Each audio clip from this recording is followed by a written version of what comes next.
Thank you, New Hampshire.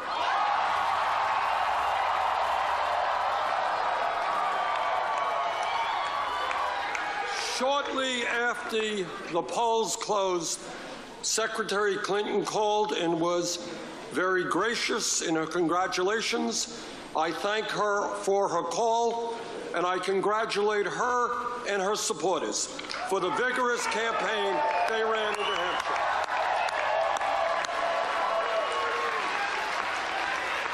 And let me take this opportunity to thank the many, many thousands of volunteers here in the Granite State who work so tirelessly.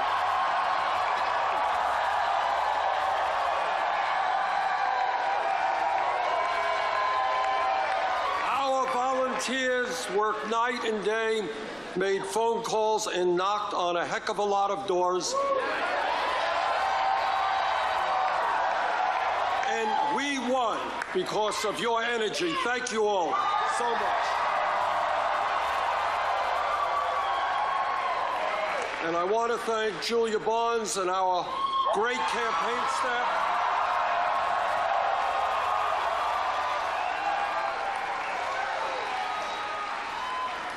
Together, we have sent the message that will echo from Wall Street to Washington, from Maine to California.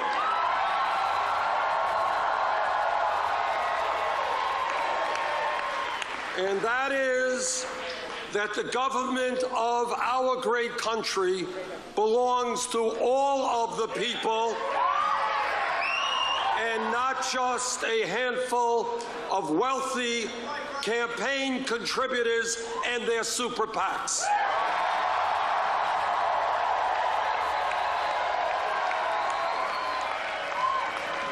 Nine months ago, we began our campaign here in New Hampshire. We had no campaign organization, we had no money, and we were taking on the most powerful political organization in the United States of America.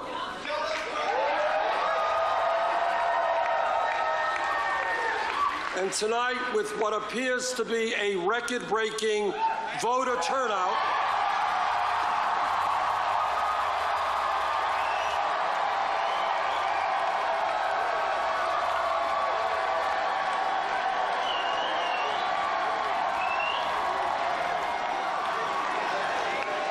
because of a huge voter turnout, and I say huge, we won because we harnessed the energy and the excitement that the Democratic Party will need to succeed in November.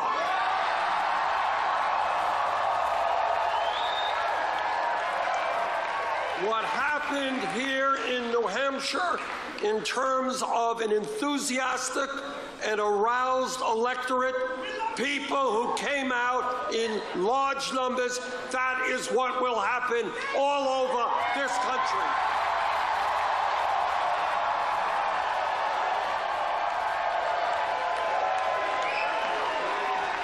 And let us never forget, Democrats and progressives win when voter turnout is high. Republicans win when people are demoralized and voter turnout is low. Tonight, we serve notice to the political and economic establishment of this country that the American people will not continue to accept a corrupt campaign finance system that is undermining American democracy, and we will not accept a rigged economy in which ordinary Americans work longer hours for lower wages, while almost all new income and wealth goes to the top 1%.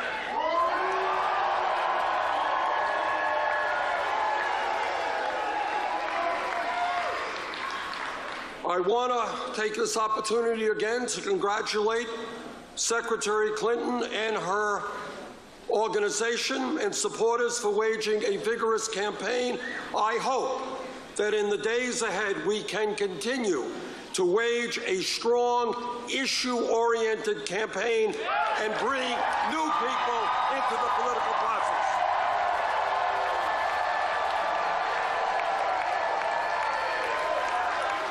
But I also hope that we all remember, and this is a message not just to our opponents, but to those who support me as well, that we will need to come together in a few months and unite this party and this nation, because the right-wing Republicans we oppose must not be allowed to gain the presidency.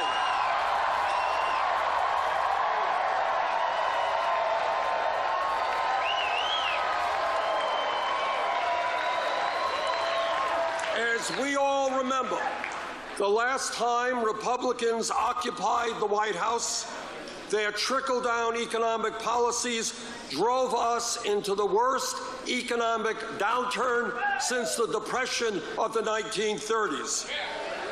No, we will not allow huge tax breaks for billionaires. We will not allow huge cuts to Social Security, veterans' needs, Medicare, Medicaid, and education.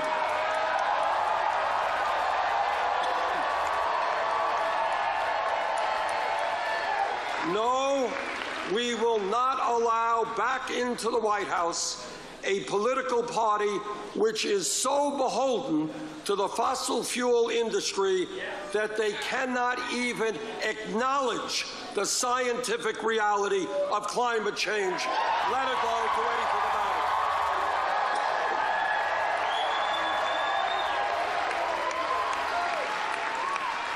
it. The people of New Hampshire have sent a profound message to the political establishment, to the economic establishment, and, by the way, to the media establishment.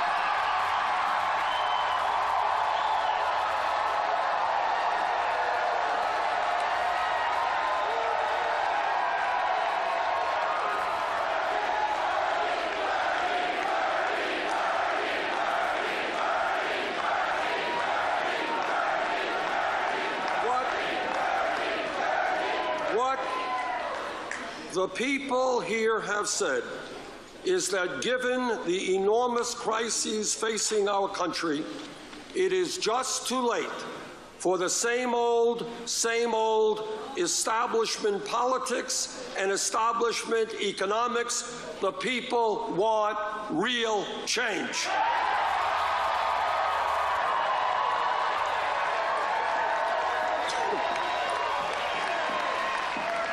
What the American people are saying, and by the way, I hear this not just from progressives, but from conservatives and from moderates, is that we can no longer continue to have a campaign finance system in which Wall Street and the billionaire class are able to buy elections.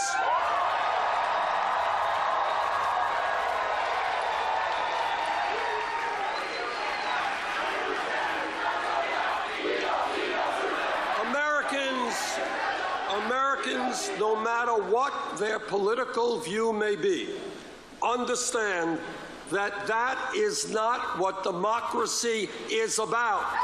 That is what oligarchy is about.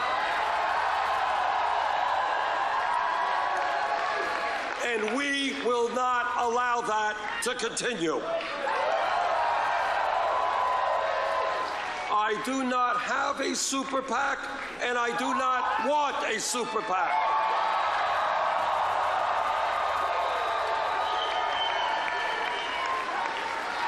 I am overwhelmed, and I am deeply moved, far more than I can express in words, by the fact that our campaign's financial support comes from more than 1 million Americans who have made more than $3 3.7 million individual contributions.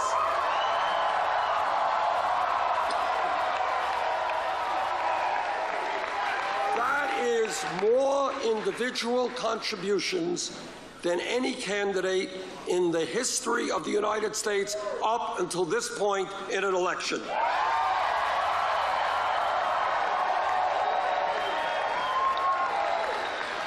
And do you know what that average contribution was? $27.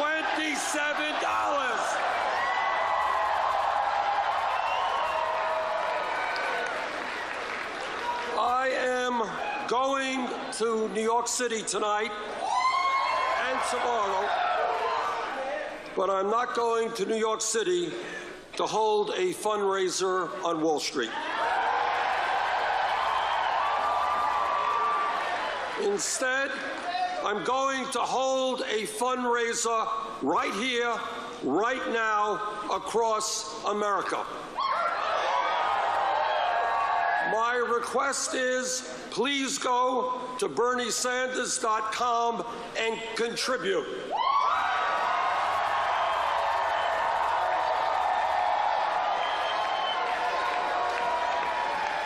Please help us raise the funds we need, whether it's $10 or $20 or $50. Help us raise the money we need to take the fight to Nevada, South Carolina, and the states on Super Tuesday.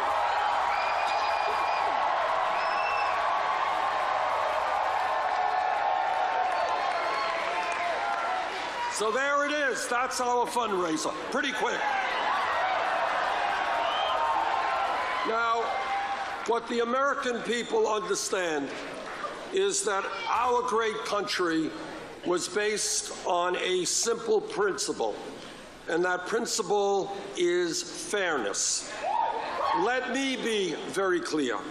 It is not fair when we have more income and wealth inequality today than almost any major country on earth, and when the top 0.1% now owns almost as much wealth as the bottom 90%.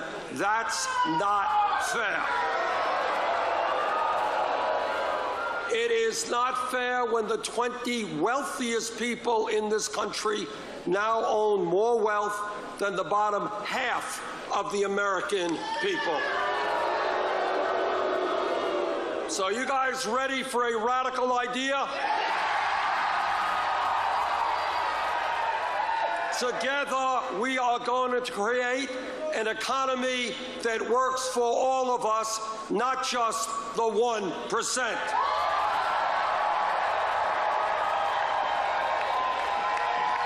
And when millions of our people are working for starvation wages, yup, we're going to raise the minimum wage to $15 an hour. And we are going to bring pay equity for women.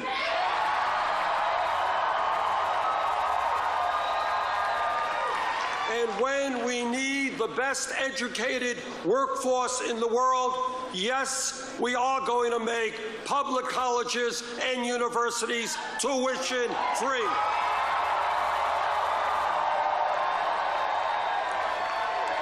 And for the millions of Americans struggling with horrendous levels of student debt, we are going to substantially ease that burden. In America, people should not be financially distressed for decades for the crime of trying to get a higher education. That's absurd.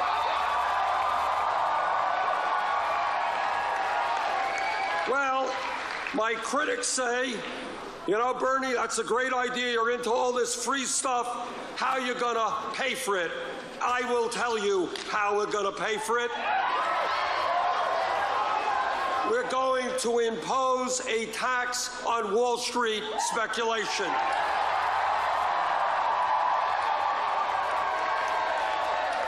The greed, the recklessness, and the illegal behavior of Wall Street drove our economy to its knees. The American people bailed out Wall Street. Now it's Wall Street's time to help the middle class.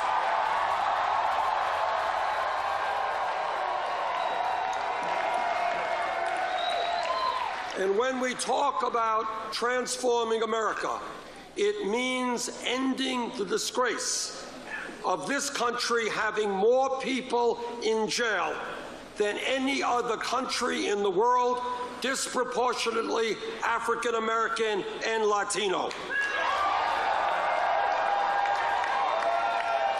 Not only are we going to fight to end institutional racism and a broken criminal justice system,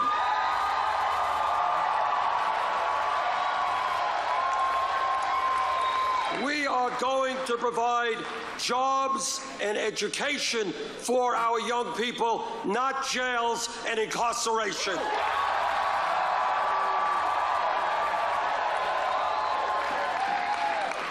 And let me say that as a member of the Energy Committee in the Senate and the Environmental Committee, the debate is over. Climate change is real. It is caused by human activity, and it is already causing devastating problems in this country and around the world. We have a moral responsibility to work with countries throughout the world to transform our energy system away from fossil fuel to energy efficiency and sustainable energy.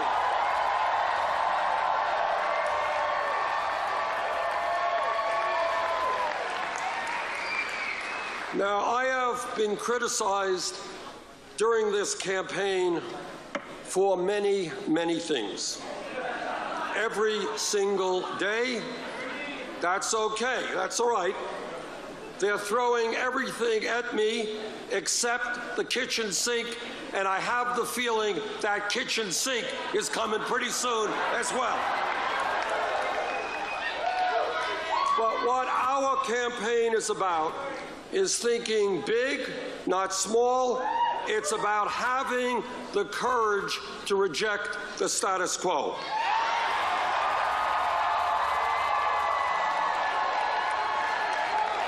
It's about saying that in a time when every major country on earth guarantees health care to all of their people, we should be doing the same in our great country.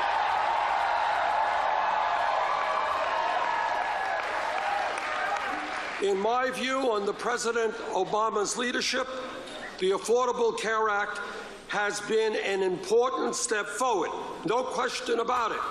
But we can and must do better.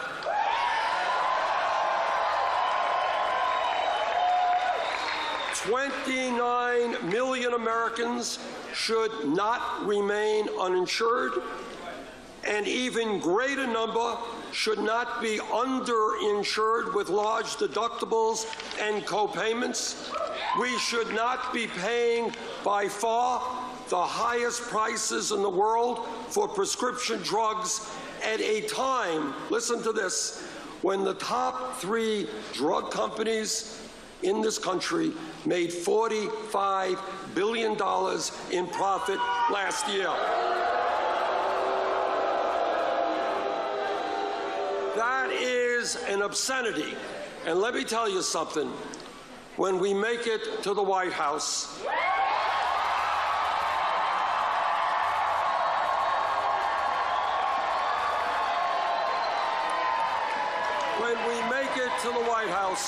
the pharmaceutical industry will not continue to rip off the American people.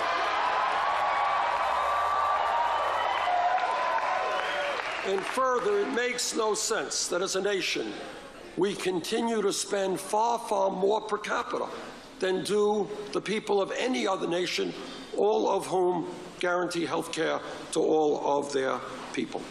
And that is why I believe in a Medicare for all single-payer program.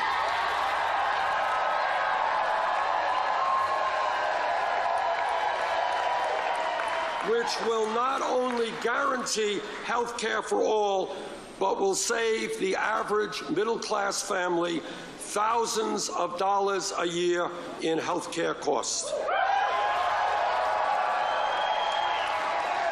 My friends, we all know that we live in a dangerous and complex world. As president, I will defend this nation, but I will do it responsibly. I voted against the war in Iraq.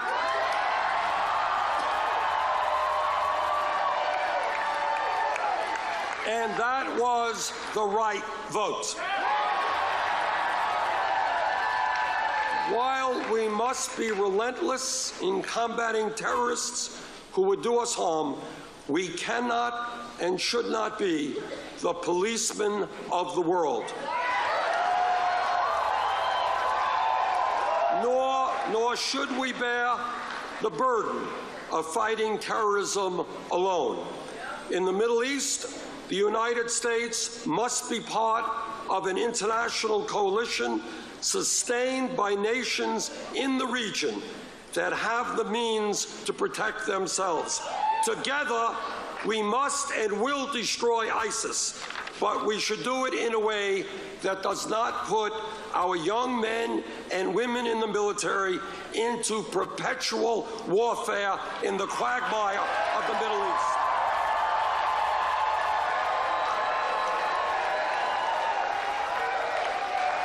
My friends, we must fix our broken immigration system that divides families and create a path toward citizenship for hard-working people who are living in the shadows.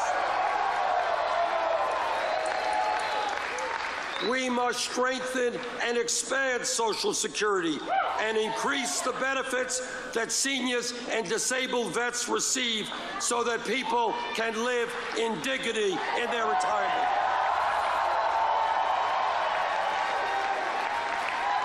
We must rebuild our crumbling infrastructure, and when we do that, we create millions of decent-paying jobs.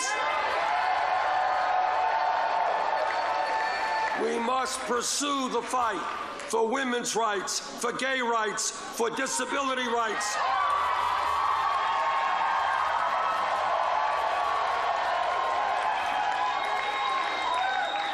We must, against stronger and stronger opposition, protect the right of a woman to control her own body.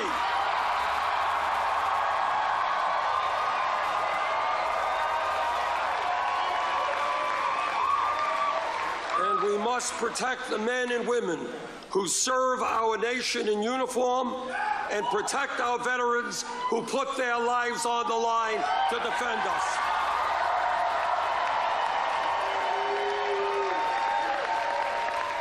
My friends, we must tell the billionaire class and the 1% that they cannot have it all at a time of massive wealth and income inequality. The wealthiest people and largest corporations in this country will start paying their fair share of taxes.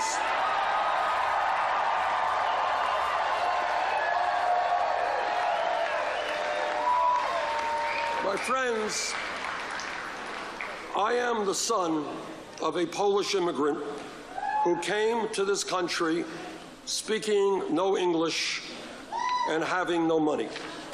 My father worked every day of his life, and he never made a whole lot. My mom and dad and brother and I grew up in a small 3.5-room rent-controlled apartment in Brooklyn, New York.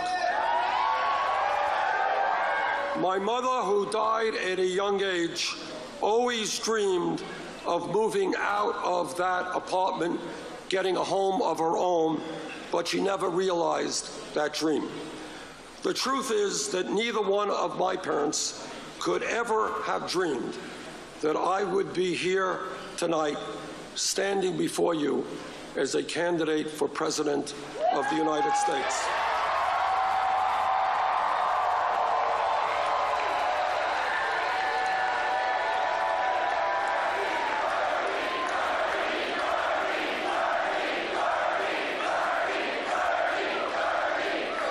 This is the promise of America, and this is the promise we must keep alive for future generations. What began last week in Iowa, what voters here in New Hampshire confirmed tonight, is nothing short of the beginning of a political revolution.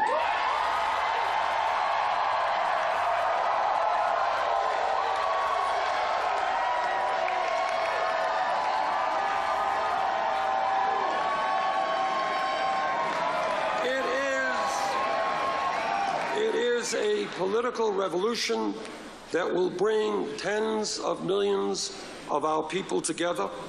It will bring together working people who have given up on the political process. It will bring together young people who have never participated in the political process. It will bring together blacks and whites, Latinos, Asian Americans, Native Americans, straight and gay, male and female, people who were born in America and people who immigrated here. We will all come together to say loudly and clearly that the government of our great nation belongs to all of us, not just a few wealthy campaign contributors. That is what this campaign is about. That is what the political revolution is about. So, New Hampshire, thank you again. And now it's on.